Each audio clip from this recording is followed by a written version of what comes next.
You're listening to the Holistic Interior Design Business Podcast. This is a podcast that guides you as a new or inspiring independent interior designer navigating your entrepreneurial path. Here, with my over 20 years experience, I will share my holistic approach to design with intention and ancient practices, including feng shui, all incorporating mind, body, and spirit into my design projects. You will also learn from seasoned interior designers as they give strategies and insight of how they built their businesses and continue to work in the field.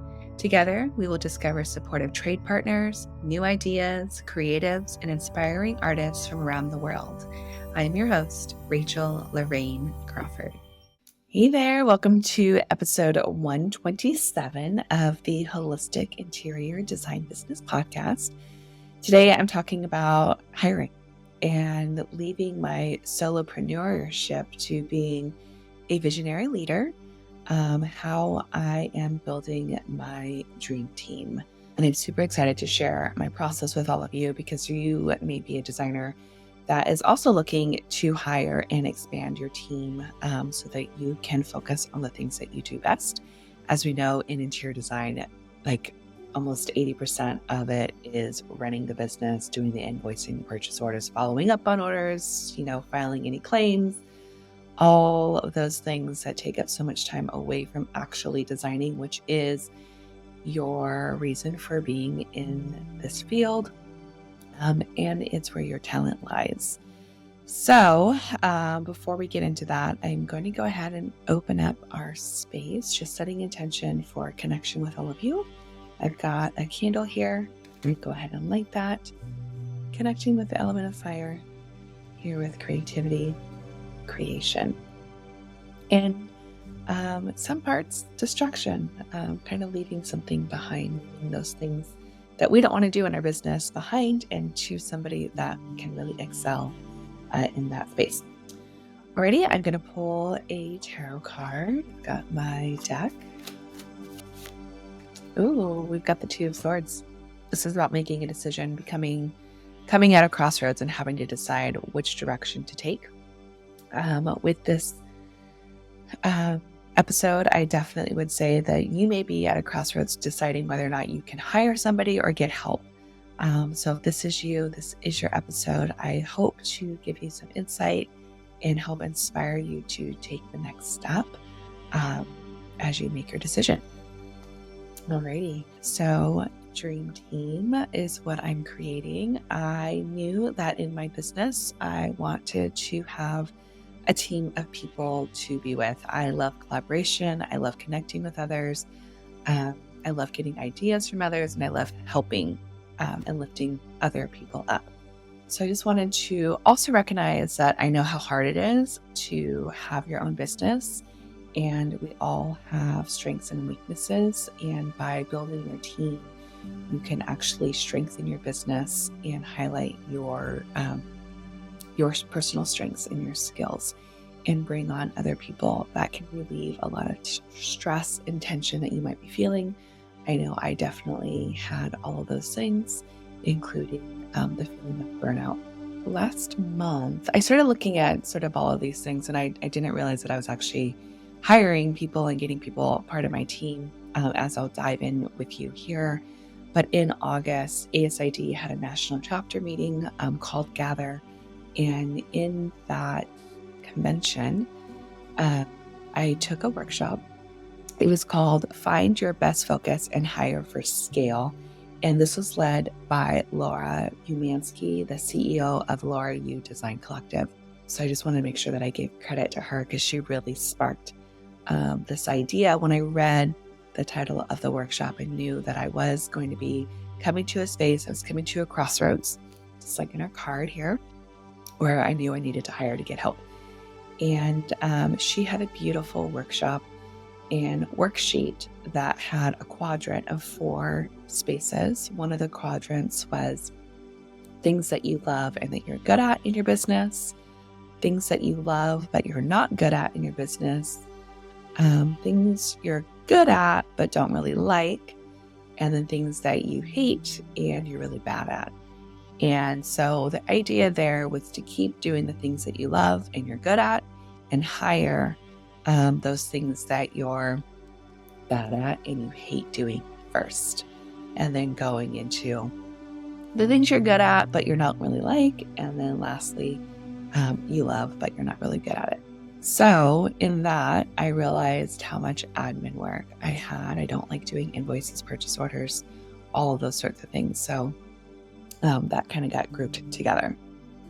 But I will tell you this, I did hire an accountant day one of my business. I knew that was not a strong suit and it was going to pull me and suck my energy from what I needed to do. So I definitely hired an accountant first day to review my books. They reconcile my bank account with my QuickBooks and take a look at everything within House Pro, because House Pro is the management system that I use for all my invoices, purchase orders, proposals, all of those sorts of things. And then they also manage my sales taxes, payroll, and all of that. My company is an LLC S Corp, so I'm an employee of my business. So they handle my payroll with all of that, which is fantastic. The second hire that I did, and the accountant, just so that you know, they're not on payroll. They're not like my employees. They have their own business where they do accounting for independent entrepreneurs. And so I just use their services. The second hire that I did was for 3D rendering. I like doing AutoCAD. I don't know how to do 3D rendering. I don't know how to do SketchUp. I never took those courses when I was in school, and I don't really have the time to learn, nor do I really want to spend the time to learn and do those sorts of things. So that was one thing that I hired right away. I have a subcontractor. Her name's Heather, and she does my SketchUp for me, which is fantastic. It's fabulous because I can design in 3D. I might still do some AutoCAD sketches and drawings and then give them to her, but for the most part, we work together where we're sitting next to each other looking at the 3D model. I'm having her put on tile, put furniture in, and then I'm manipulating those sorts of things. It's fantastic having her on. She's way faster than anything that I could do. She loves to do it. She specializes in it. She's way better at it than I am. Like I said, it saves me time. And then I can also present my ideas to my client in a very professional manner. It looks really beautiful. And most importantly, it helps the client see things in a 3-dimensional way that they can't with a 2D rendering. And clients love it. My third hire, this is the part that was super, super scary for me because this is somebody that is going to be on payroll. I decided that I needed somebody ASAP to get all my paperwork, invoices, purchase orders, proposals, and spreadsheets done. My lack of organization was hurting my business. I was falling behind. And I just needed someone that was going to keep me on my schedule, keep me in check, ensure that everything was running smoothly. I need this position to just be a machine. So for me, I needed somebody that wasn't just a subcontractor, because I wanted someone on specific days to be available to me. When you have a subcontractor, sometimes you're on their schedule whenever they can get you in or that kind of thing. You don't have much control. I needed to have a lot more control in my business and know when I have somebody available. And I have a set schedule. So then it's like, okay, she's there on Monday at this time, Wednesday at this time, and Friday at this time. And with her, it needed to be during regular business hours, because that's when all my vendors are available. That's when I'm available, and that's when my clients are available. It didn't make sense to have somebody work remotely at odd times. I needed somebody that could do both hybrids so that I can meet with them on Mondays, get the week set, follow up on all the things, show her what was going on. I had physical things that I was working with, like binders that we give to contractors so that they don't have to print things out. I know what's in their binder and they have it at all times. So for me, it was really about trying to figure out, okay, what is it that I need? When do I need them before setting up the hire? And I'll give you a little bit about what I did. I only posted on Instagram. When I posted out, we're hiring, it was a post. I got a lot of traction on that. I got 16 applicants. I liked what I was seeing, and I felt like I had my person in that group of 16. There were several that I was really interested in getting to know more.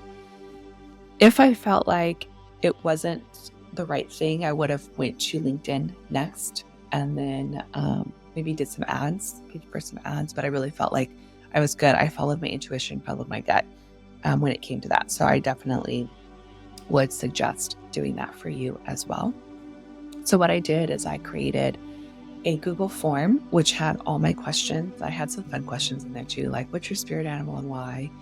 I had all the things that I wanted to know about the person. And then you could also have them upload their resume into the program. So when I got the form, it was fantastic because it was all in one place online. It was digital.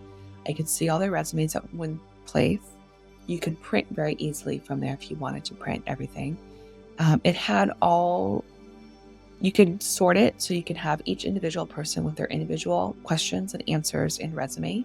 You could sort it by answer. So if you wanted to know who all can do hybrid, in person and virtual, I was able to sort all that out. I didn't interview anyone that, for the most part, that couldn't do a hybrid situation.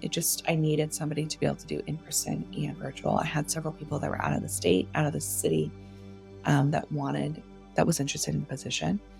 If they were open to moving, I did still schedule a meeting with them. And I scheduled the meetings through Calendly.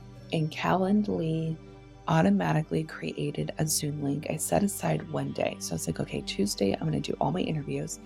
If they met certain criteria, I wanted to at least see them. It was like a speed dating situation for 15 minutes each.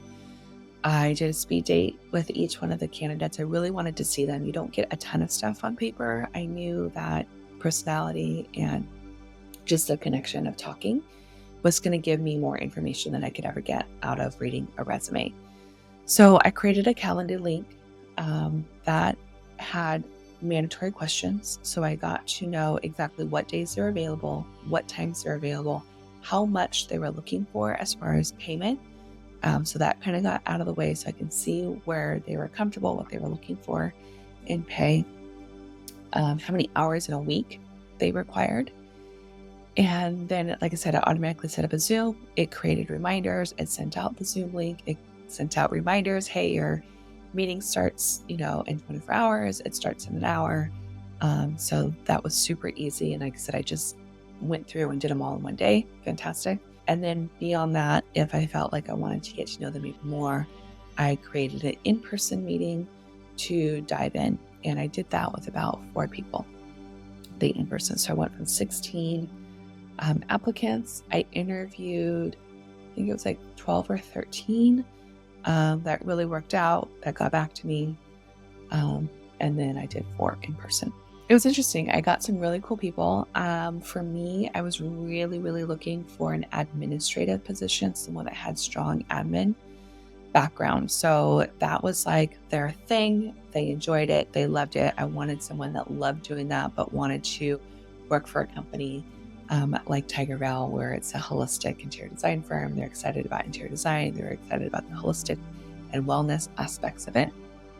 I didn't necessarily want a designer per se that wants to go into the design world. I really, really needed to focus on somebody that was coming at a level that was at least here, preferably way above me, way more organized than me, knows a lot more about admin than I ever would, and QuickBooks. And so I found somebody that was just perfect. She has experience with QuickBooks, payroll, all admin background, doesn't want to be a designer at all, has no interest, but loves the world of design. She's a member of design memberships, but again, is not looking to be a designer, just loves the world of design.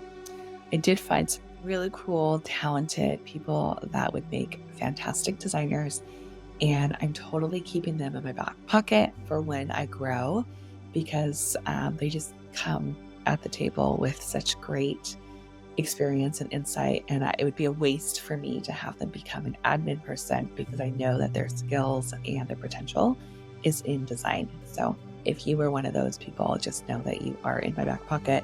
I have you there, and I definitely will reach out when I start to grow.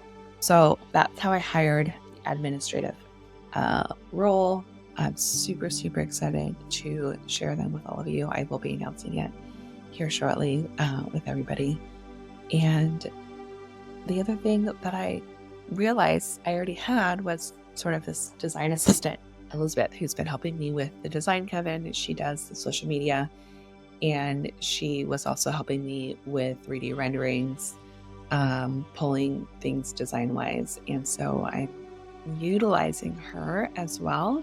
She is going to be helping me with creating my mood boards, getting presentations together. That's another aspect of my design business where I'm getting clogged, is creating the presentations. I've spec'd everything out. Now I need somebody to come in, make them all pretty, visually pretty, so that I can sell. So looking ahead, I think the next hire that I'll probably do is a junior designer, just as I grow and as I get more business.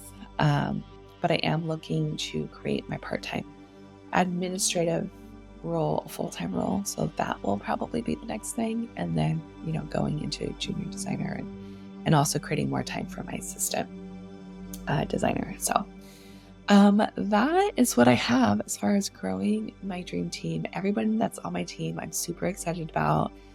There's 4 of us. I can't believe how lucky I am to have found all of them. They are also talented, and they've all come to me. And I think I've just created a beautiful collaboration between all of them. They are so fun to work with. They have so much talent, and they bring something to the table that I'm super, super proud of, and can't wait to share with all of you and to my potential new clients. So we're really just getting things all organized.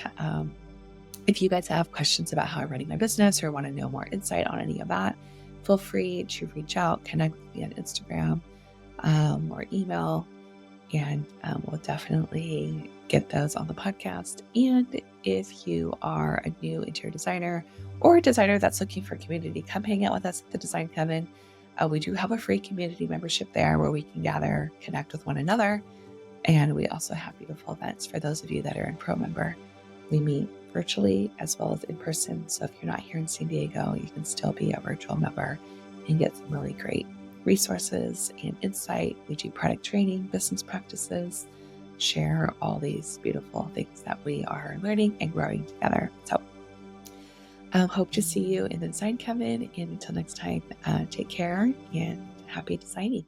You've been listening to the Holistic Interior Design Business Podcast. If it's one that you have been enjoying, please share with anyone else that you think can benefit from this knowledge, and leave us a 5-star review. That helps us get seen and found by other new and aspiring interior designers. And if you're looking for mentorship, I invite you to join our club here at the Design Coven. It's a bridge between school and real life interior design. We get in much deeper there. We have virtual and in-person events, so everyone is welcome. You don't need to have a design degree to be part of it, just an interest in holistic interior design. I also want to thank our editor, Marcy Ferry, and lastly, Kinseth Thibodeau, who is our music composer. Until next time, be well, and we will see each other soon.